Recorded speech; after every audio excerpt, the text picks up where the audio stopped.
Hot Seat, where tough questions meet bold answers. I'm your host, Maggy Martinez, and today we are diving into one of the most hotly debated issues in American politics, taxes. We are asking who really benefits.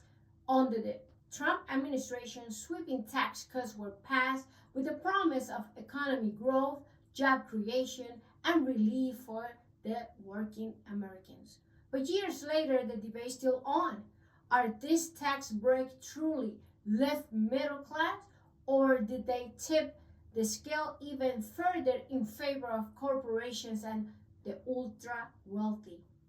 With us today, the panel, Democrat Daunta A, political analyst and state member for the Democratic Party of Georgia and advocate for working families, and Republican David Hamrick, a conservative strategist and chair of the Republican Party of Clayton County in Georgia, who believe in the power of free market solution. We'll break it down, what this tax policy means for your wallet, your job, and your future, right here at the Hot Seat interview. Let's get into it. Present Starbound Studios starring Maggy Martinez and the Hot Seat Interview. Y ahora con ustedes, Maggy Martinez. Caliente. Maggy, once again, it's great to be here and thank you for having me. Maggy, I'm glad to be back here on the hot seat on today. Well, Daunta, critics argue that the Trump administration tax cuts disproportionately favor the wealthy. From your perspective, how did this policy impact working class Americans in community in Georgia and across the nation? Well, I look at his bill or proposed bill, if you will. House Republicans are thinking that this is going to pass. I think that they are very overconfident at this point with the slim margin that they must maintain. But I think where it will benefit the rich and the wealthy is for the additional $9 billion that's going to defense and going to some form of security enhancements. The president also said that he wanted to build a gold dome.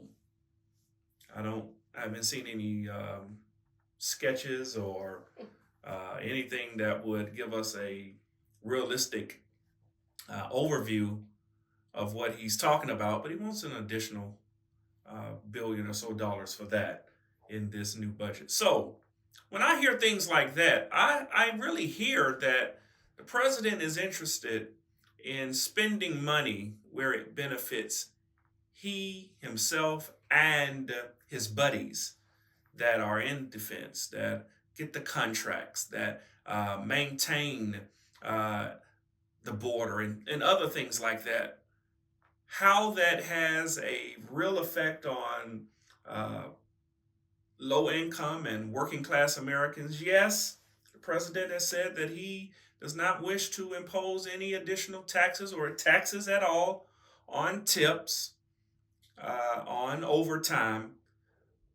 But he says also that when it comes to Medicare, he's not going to touch it.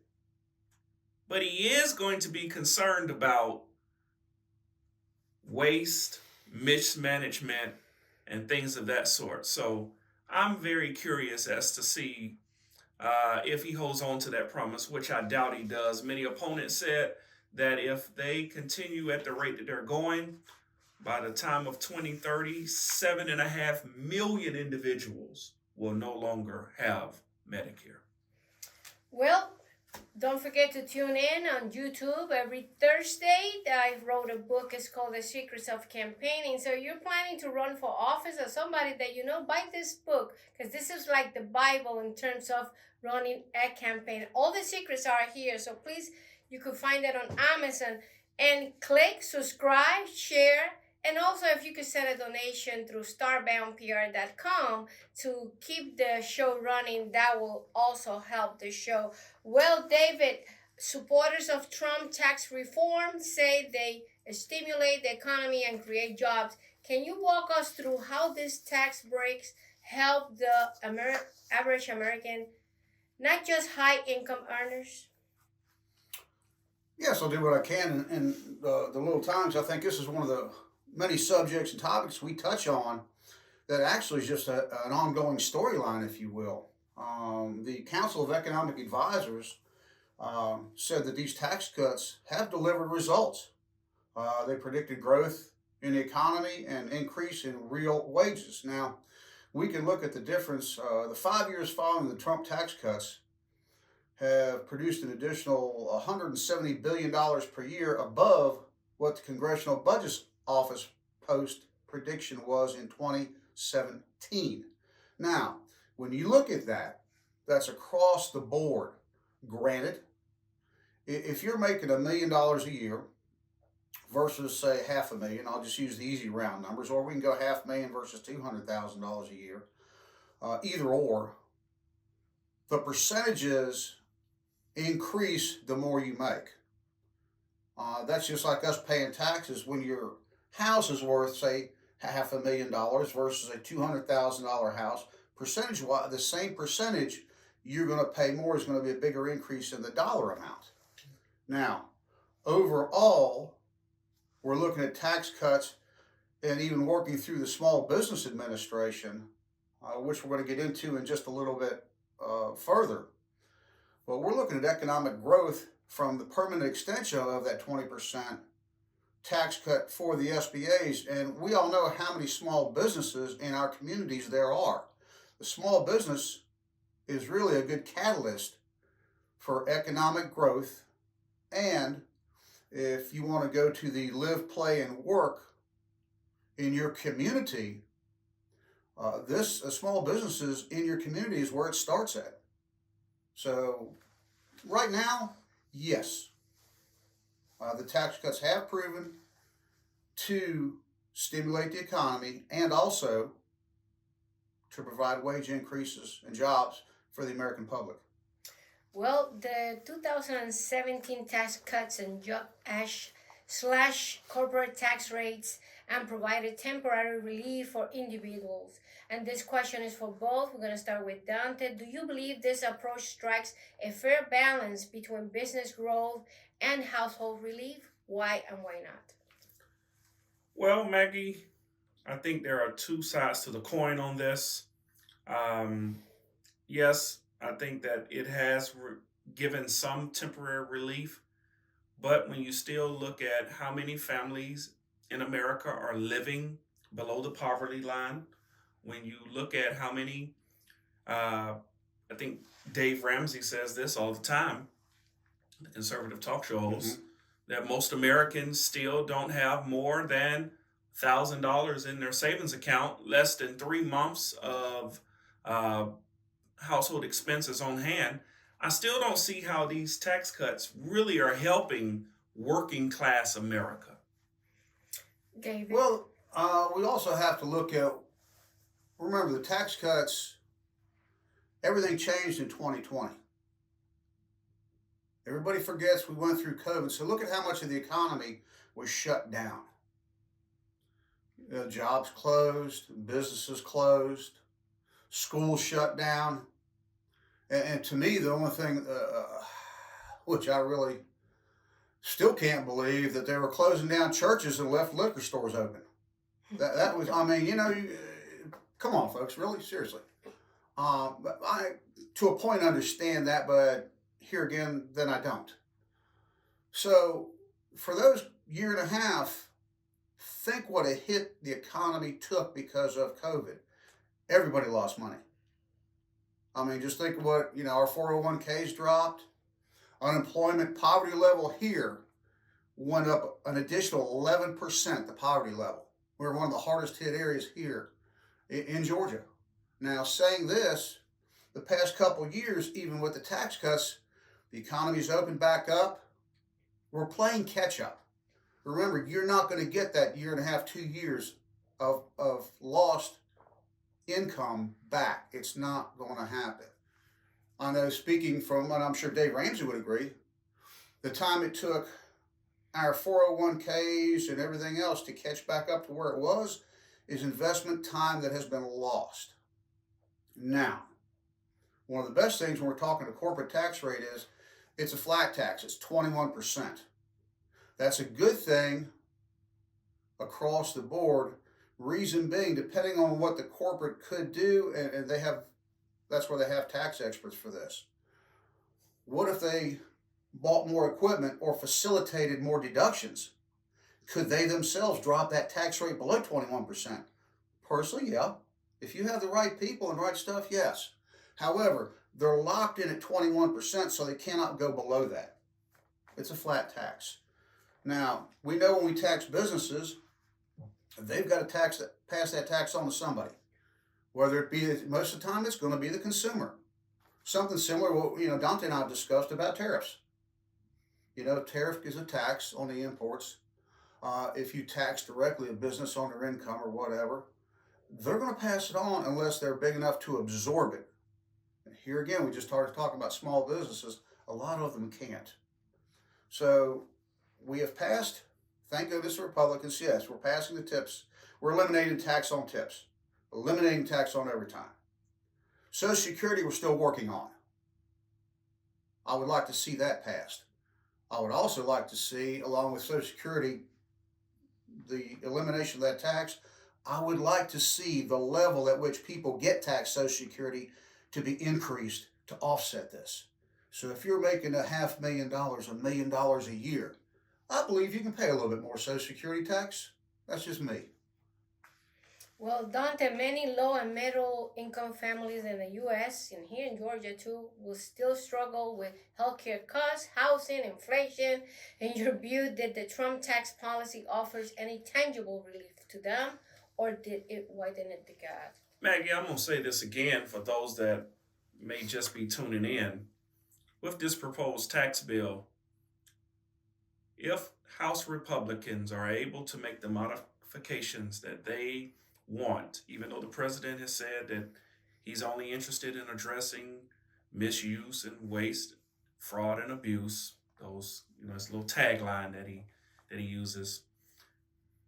But if the House Republicans are able to make their modifications, it is projected that many of Americans who are struggling right now with health care costs, that an additional 7 million of those low-income, working-class people will be removed or found ineligible to continue their Medicare benefits.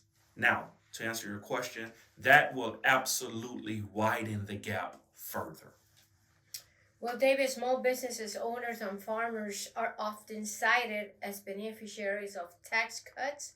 Can you give some example of how these reforms help Georgians and around the country, especially in rural counties? Okay, let's go with the farmers first. Since I got back and I'm out here looking at my green beans and growing and squash, and due to the grocery prices, I do like fresh produce.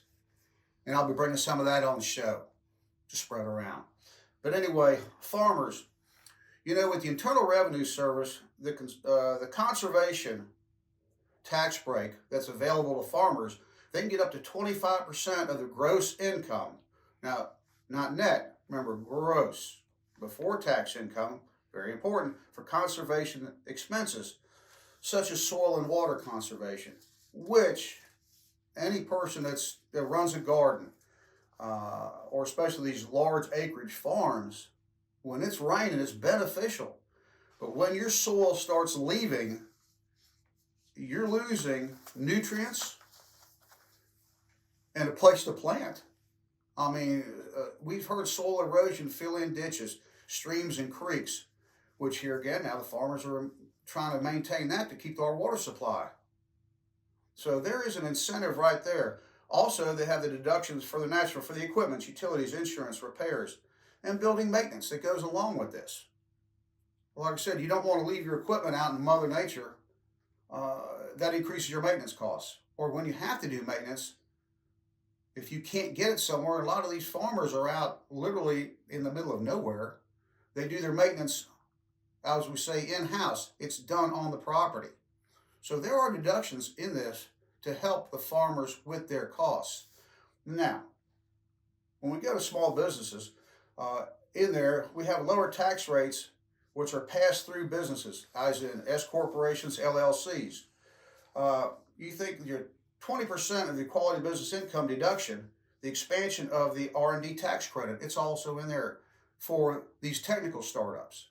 So if you have a deduction for R&D when you are a business in development, here again, there is a tax deduction for you to maintain.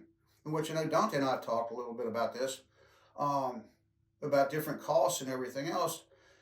A lot of these businesses do need to spend money and invest money, let me correct it, invest money into R&D to help the economic development, which therefore can lead properly to economic growth. Well, the next question is for both panelists. Wage growth for the working class remains stagnant even as a corporate profits soar. Do you think tax breaks should be more targeted to uplift workers rather than corporations, Daunta? Well, I'm glad we're talking about this once again because we've seen how many of the businesses continue to scale while most of these businesses are still not paying the average American worker a livable wage. And I continue to say that I think that most of the tax breaks continue just to benefit business.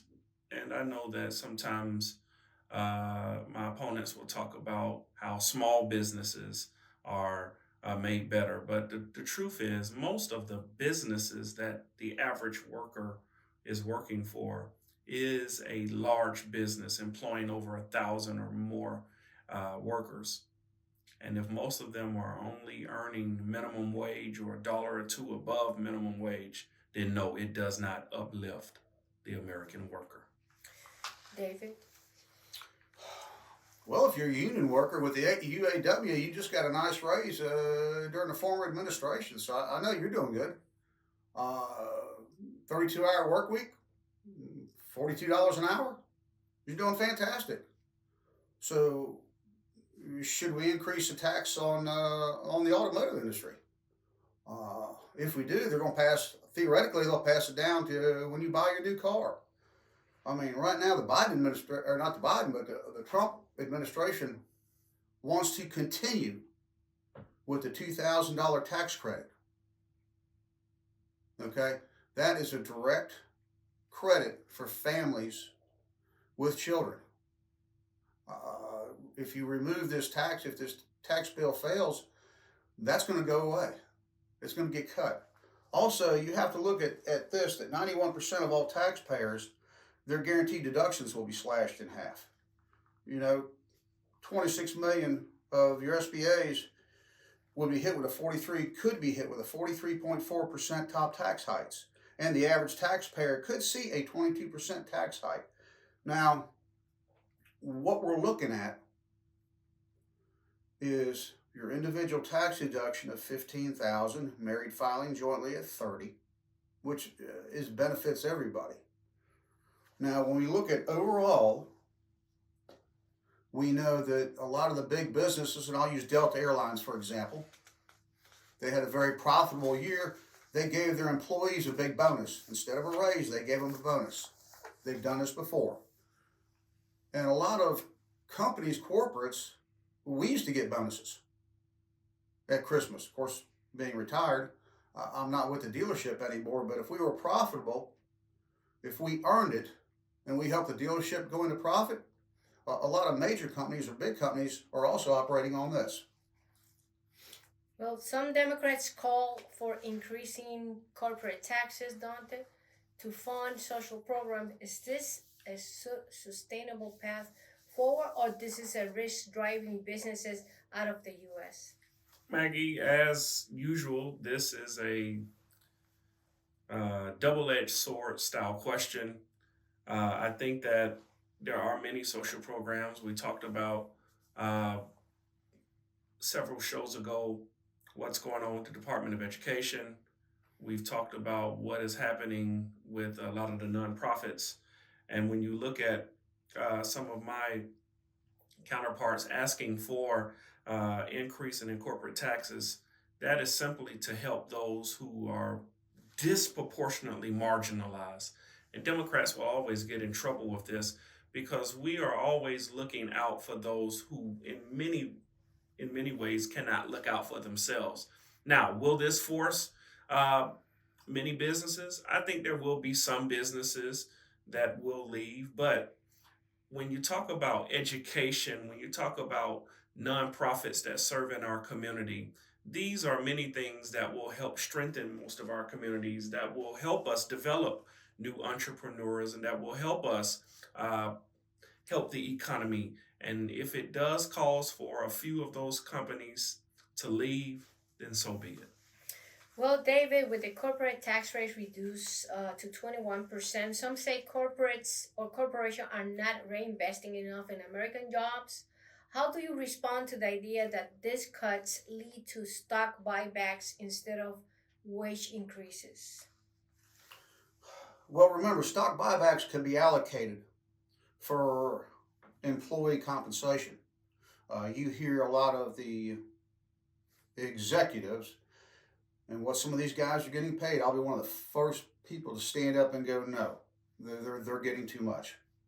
But when you hear of multi-million dollar salaries, stock options, or stock offerings being part of their compensation package, that's one of the things the company can do. Number two, they can retire that stock. I know Shell Oil, I have it. They have been in a stock buyback for a couple of years, which I'm fine with. Whether they're going to shore up that price or retire it, or they can actually hold that stock back for a second offering. It takes it off the market. Does it artificially increase? No, I haven't seen that. It can, but I haven't seen it going through what I'm doing personally. Now, we have to look at, like I said before, there's a flat rate tax of 21% for corporations. Now, for manufacturers, U.S. manufacturers, we're looking at a tax corporate rate of 15% to help bring back and stimulate manufacturing in the U.S. Now, we've talked about this, as Daunta alluded to, as manufacturing is coming back to the U.S. Matter of fact, they're just looking at our brand new Hyundai electric vehicle down in Savannah, the Ioniq 9. They were displaying it, made here in Georgia. Manufacturing is coming back, but it takes years to do this. It unfortunately doesn't happen overnight. Now, here we go. We're hoping that, as I stated before, that these tax cuts, an extension of the Tax Cuts and Job Act, we're looking at a family of four, say they make around $80,000. If this tax cut is turned down, there's a possible increase of $1,700 extra they're going to pay. So when we look at corporations, I would like to see, as Daunta mentioned, I would like to see daycare. A lot of companies have gone to this. I want to see where if you come to work, bring your child to work. We're going to provide affordable daycare that doesn't cost you an arm and a leg. Right now it's too much, yeah. So I think, to me, I'm going to look at how we can be involved as a corporation. I want to look at local community involvement with my employees, with the community, instead of demanding that we pay more taxes. Hey, can you guys reach out and I want to see something definitive like this. I believe that would be much more community employee focused, and I believe it would bring a better benefit. Well, as we approach 2026 elections, voters are asking who really is fighting for the middle class. What specific tax reform policies will your party prioritize to put more money in the pockets of everyday Americans? Daunta? I think Democrats are already beginning to build their platform for the middle class. I've been hearing many representatives across the country talk about the American worker, looking at what we said just moments ago, kitchen table politics, what we're paying for energy cost, what we are paying for daycare cost, and other things, inflation, and so much more. But I think the Democratic Party has heard what the average American is saying and has seen for the last several months. And now we're going to say that we are fighting for the middle class. David? Well, I know the latest inflation numbers that I heard has dropped again. So the rate of inflation has come down. I know right now we're paying, here in Georgia, I'll say, 49 cents a gallon less for gasoline than we did last year. That's a good thing. Thank goodness. Hopefully, dear Lord above, we're getting a handle on this bird flu and the price of eggs have come down a little bit. Overall, as manufacturing comes back to the United States, that will produce more, as Daunta said, livable wage jobs with benefits, i.e. health insurance, retirement options, dental. These are things that under NAFTA, unfortunately, we saw go across the border. Now we're seeing them coming back. Is it taking time? Yes. However, long term, imagine when that steel plant gets built in Ascension Parish, Louisiana.